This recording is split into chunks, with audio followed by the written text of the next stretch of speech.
नाम का गांव था। उस गांव में एक शीला नाम की औरत रहती थी।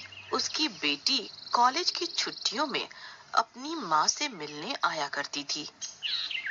माँ, माँ देखो मैं आ गई। अरे रिया, अब तुम आ गई हो तो अब तुम कहीं नहीं जाओगी, तुम मेरे पास ही रहोगी। इतने दिन हो गए, एक बार भी मिलने नहीं आई तुम।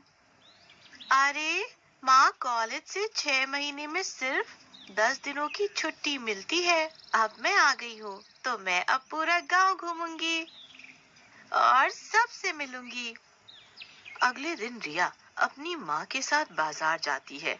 जब वो बाजार से लौटती है तो उसे एक बरगद का पेड़ दिखाई देता है। अरे वाह, कितना विशाल पेड़ है, पर इस पे ये क्या काला काला लटक रहा है। रिया थोड़ी घबरा जाती है और रिया उस पेड़ की तरफ बढ़ने लगती है।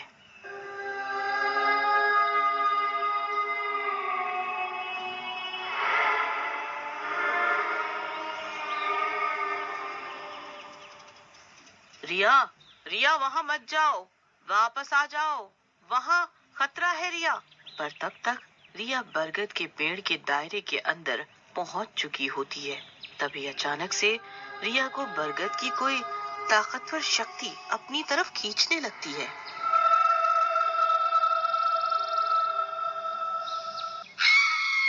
माँ, मैं खुद नहीं जा रही, मुझे ऐसा लग रहा है कि कोई मुझे अपनी तरफ खींच रहा है।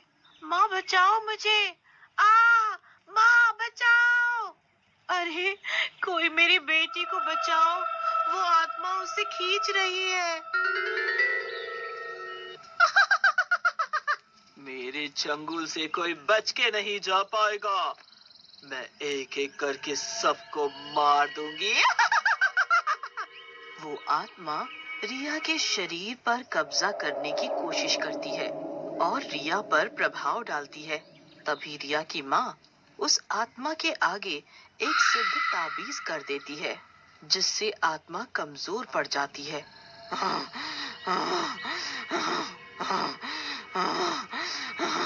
और रिया को छोड़ देती है। रिया की माँ रिया को वहाँ से लेकर घर वापस आ जाती है। माँ, उस बरगद के पेड़ में ऐसा क्या है जो आप मुझे वहाँ पे जाने से रोकती थी? हाँ बेटा, इसके पीछे एक बहुत लंबी कहानी है। अभी उन सब बातों का कोई सबूत तो नहीं है, पर हमारे बड़े बूढ़े कुछ बातों का दावा करते हैं। माँ, आप मुझे पूरी कहानी बताओ। रिया की माँ उसे कहानी बताने लगती है कि ये बात से शुरू हुई थी। एक दिन दो लड़के राम और राजू एक लड़की को बहुत परेशान करते थे। देखो भाई, ये लड़की कितनी खूबसूरत है। हाँ बे, सही बोला तूने, एकदम पटोला लग रही है। यार चल इस लड़की का पीछा करते हैं, देखें ये लड़की कहाँ रहती है।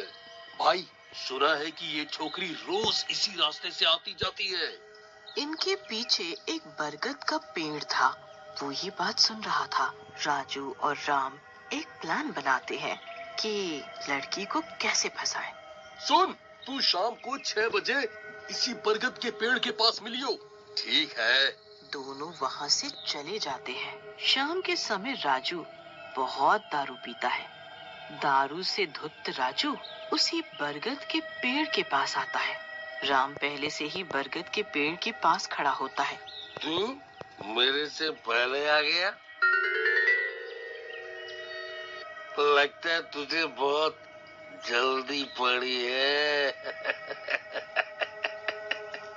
इतना बोलते ही वहाँ से रिया को आते देख और राजू पेड़ के पीछे छुप जाते हैं। वैसे ही दोनों उस पे हमला कर देते हैं। हाँ, हमसे भी मिलती जाओ रानी।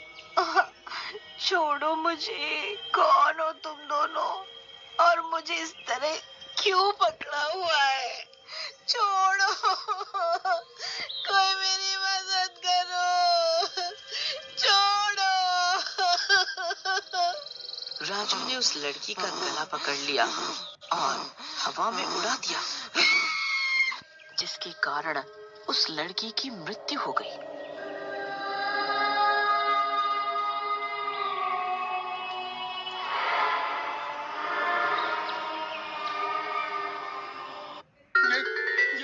ये तूने क्या क्या कर दिया?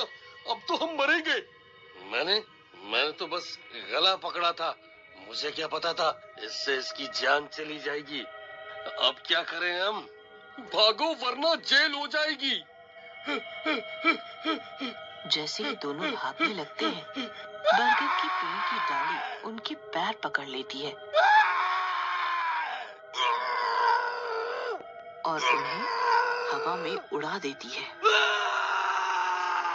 बरगद की आत्मा उस लड़की के शरीर में घुस जाती है और लड़की जिंदा हो जाती है।